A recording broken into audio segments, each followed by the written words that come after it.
Police वाला एक भयानक कहानी है जिसमें एक आदमी रात को देर से काम से घर आता है और लिफ्ट में एक शख्स से मुलाकात होती है। ये जापान और कोरिया के प्रसिद्ध शहरी अफवाहों पर आधारित है। कुछ साल पहले मैं एक बड़े अपार्टमेंट कॉम्प्लेक्स में रहता था। शहर में बिल्डिंग 10 मंजिल की थी और मेरा फ्लैट 8वें मंजिल पर था। ये एक खराब इलाका था जहाँ पर बहुत सारे अपराध होते थे।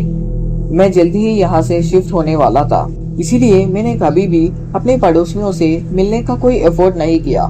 ये एक जुम्मा रात मैं थका हुआ काम से घर आया। मैं लिफ्ट में गया और अपने मंजिल के बटन को दबा दिया। जब दरवाजे खुले, वहाँ एक आदमी खड़ा था। उसने लंबी कोट पहनी हुई थी और उसका टोपी उसके आंखों पर नीचे तक था। हेलो, मैंने पोलाइट तरीके से बोला।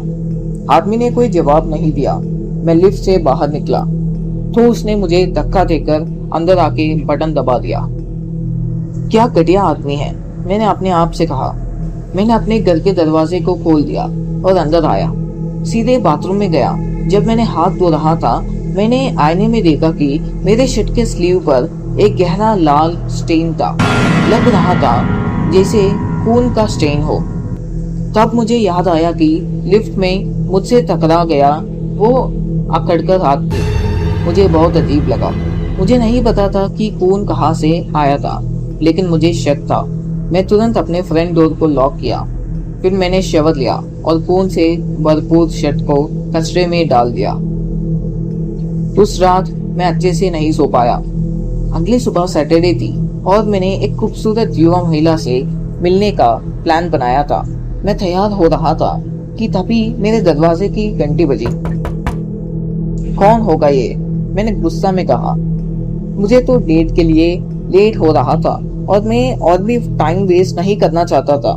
पीप होल से देखा तो वहाँ एक पुलिस वाला खड़ा था। क्या हुआ, मैंने दरवाजा के थ्रू जोर से पूछा। माफी चाहिए सर, उसने पोलाइट तरीके से कहा। मैं आपसे कुछ सवाल पूछना चाहता हूँ। कल रात आपके फ्लैट के साथ वाले फ्लैट में एक हत्या हुई थी। मैं डेट के लिए लेट हो रहा था। मुझे इसमें इन्वॉल्व नहीं होना था। सॉरी ऑफिसर, मुझे कुछ नहीं दिखा, मैंने झूठ बोला। पर आप हमारी मदद कर सकते हैं, पुलिस वाला बोला।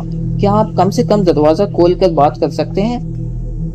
मैं कल रात घर पर नहीं था, मैंने फिर से झूठ बोला। सॉरी ऑफिसर, मैं आपकी मदद नहीं कर सकता।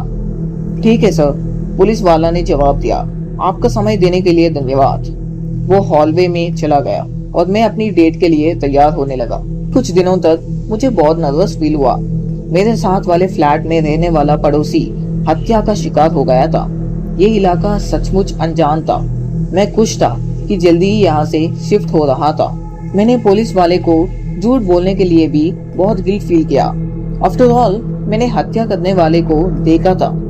शायद मैंने उनके चेहरे को नहीं देखा था, लेकिन शायद मैंने पुलिस को कुछ ऐसा बताया होता जो उन्हें हत्या करने वाले को पकड़ने में मदद करती। कभी कभी एक छोटी सी डिटेल से ही अपराध सॉल्व हो जाते हैं। एक सुबह जब मैं काम के लिए निकला, मुझे ये सोच रहा था कि क्या पुलिस ने केस सॉल्व कर लिया होगा। मैं टीवी ऑन किया और न्यूज देखी, लेकिन उन्होंने हत्या के बारे में कुछ नहीं बताया। जब मैं काम के लिए निकल रहा था, मैंने हॉलवे में एक अजीब बदबू महसूस की। लग रहा था कि वो मेरे फ्लैट के साथ वाले फ्लैट से आ रही है। मेरे पेट में एक अजीब सा दर्द था। मेरे गर्दन के बाल खड़े हो गए थे। मैंने बिल्डिंग मैनेजर को ढूंढने गया और उसे बदबू के बारे में बताया। जब मैंने हत्या के बारे में कहा तो उसने कहा कि इस बिल्डिंग में कोई हत्या नहीं हुई है। मैंने उसे अपने फ्लोर पर वापस आने के लिए मना किया। जब उसने बदबू महसूस की तो उसने अपने मास्टर की से मेरे पड़ोसी के फ्लैट को खोल दिया। हम दोनों ने देखा तो हम दोनों हैरान हो गए। मेरे पड़ोसी जमीन पर पड़े थे, खून के एक पोल के बीच में। बदबू इतनी तेज थी कि हमें सांस लेने में मुश्किल हो रही थी। वो वहां कुछ दिनों से पड़ा हुआ था।